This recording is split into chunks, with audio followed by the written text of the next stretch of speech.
Yo, listen up, you can't have your cake and eat it too, unless you bake two cakes. Damn, that line hits you differently and flips the script on this movie. It ain't exactly foreshadowing, but it sure shifts your perception. Welcome back to the Screenfusion Society, where we're diving deep into Miles Morales and Peter Parker, along with some crazy fan theories. Smash that subscribe button and hit the notification bell, cause you don't want to miss the mind-blowing stuff we got lined up for y'all. Miles Morales and Peter Parker, the names that scream Spider-Man. These two legends have given us epic adventures, iconic villains, and wicked humor. You know they bring serious character development and stories worth dissecting. But guess what? They've both learned. Yup, great power comes with great responsibility. You know the drill. Hold up, y'all. Time to pump the brakes cause we're diving headfirst into the spoiler zone. If you ain't seen Cross the Spider-Verse yet, you better turn away cause we're about to wreck this movie for y'all. And hey, heads up, the fan theories we're talking about ain't meant to explain the whole shebang. They're just fuel for our discussions about the grand finale in this franchise. So, Miles Morales is learning the hard way about the responsibility that comes with all that power. He's getting schooled by the pros and also learning about loss. And you know what? Loss is a major theme in any Spider-Man story. It's all about coping and accepting that loss. It's what fuels their journey as heroes. You know, trust is another biggie. Trust in that peeps around him, trust in themselves. These are struggles every Spider person faces. But here's the kicker, they're always loners on this gig. Ain't nobody who truly gets them and their problems? Well, until Spider Society comes along and all hell breaks loose. And that's what we digging deep into today, fam. So grab your notebooks, pay attention, and let's do this one more time. Make sure you hit that like button and share the love with your fellow Spidey fans. Miles is on a journey to find his own identity. And into the Spider-Man verse, we see him struggling with how others see him. The very first scene, when he heads to his new school, shows us that. He meets all kind of peeps, many of them close to him. That's his image. You feel me? He's known by a lot of folks, but then on the bus ride back from the Alchemax lab, we hear him talking with Gwen about his worries about his image. He blames Peter B. Parker for breaking the goober, so he doesn't come off looking like a newbie in front of the seasoned Spider-Gwen. And that sets the stage for Across the Spider-Verse right from the start. Now Gwen, she opens up with a monologue talking about how she misses Miles and giving us some backstory from the last flick. She keeps saying he's not the only one talking about Miles' struggles as a Spider-Man. Gwen's a close friend to Miles, but it's Peter B. Parker who steps in as the mentor. And that connects to the first thing we're talking about, loss. Check out this theory from Dexterdev, a hotspot for pop culture. Yo, they suggest that either Gwen or Peter gonna bite the dust in the third flick. That mentor's death, it's a crucial moment in shaping a Spider-Man's identity. We see it happen in every Spidey story, but not yet in Miles' tale. But hold up, in Across the Spider-Verse, Gwen drops a bomb on Miles, saying how in other universes, perversions usually fall for Spider-Man, but it always ends badly. Could this be a clever trick to throw us off, making us think Gwen's the one who kicks the bucket? If that's the case, then when Peter meets his demise in Beyond the Spider-Verse, that scene gonna hit us like a freight train, making it one of the illest superhero death scenes ever. The struggle with image ain't just for Miles. It's a core part of every Spider-Man, especially Peter B. Parker. That dude has had his fair share of relationship issues, all cause he don't fully trust his own abilities. He's scared that he won't be able to save the ones he loves, cause he thinks he ain't skilled enough. But guess what?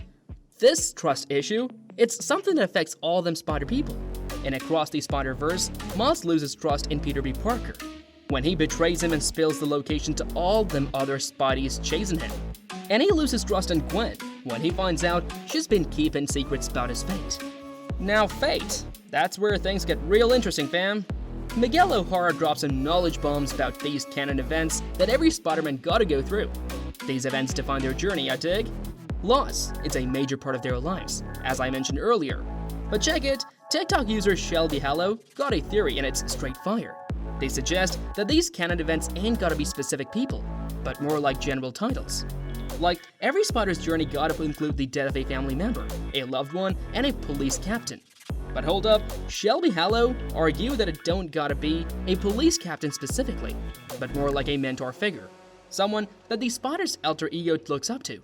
Someone they strive to be like in terms of work ethic and morals. Now, what if this canon theory ain't exactly right? What if, instead of the police captain kicking the bucket, it's actually the mentor, and in Miles' case, His mentor is none other than Peter B. Parker. Damn, that connects back to the first theory we talked about, right? Everything's pointing toward the inevitable death of Peter B. Parker. Enraged Chinchilla dropping some mad knowledge right there, they got a whole different perspective on the canon theory, and it's worth listening to. According to them, it ain't about the specific person who kicks the bucket, but rather the impact it has on the spider. They bring up Uncle Ben, the OG Uncle Ben who met a tragic end. It ain't just cause he was Spidey's uncle, nah. It's cause Spider-Man let a thief go when he could have stopped him. And that becomes a core principle for our friendly neighborhood wall crawler. Never gonna let it happen again, you feel me? And then there is Gwen, carrying the guilt of not being able to save Peter. It's that guilt, that impact, that messes her up more than losing her best friend. Enraged Chinchilla takes it even further, saying that this impact is why Pivoter Pabragar's world being messed up. It ain't cause the captain lives, but cause the impact of the death ain't being felt. But hold up fam, this theory takes it to a whole new level. Enraged Chinchilla suggests that Miles might make a choice, a damn tough one, to let his own father die. Why? So, death can truly leave the impact it's supposed to. It's about Miles learning about these sacrifices that every spider gotta face. Peter Parker said it best. The hardest thing about this job is you can't always save everybody. What if this choice, this sacrifice, is what pushes Miles to understand the necessary sacrifices that come with being a spider? You've really captured the essence of the loneliness and struggle that defines being a Spider-Man.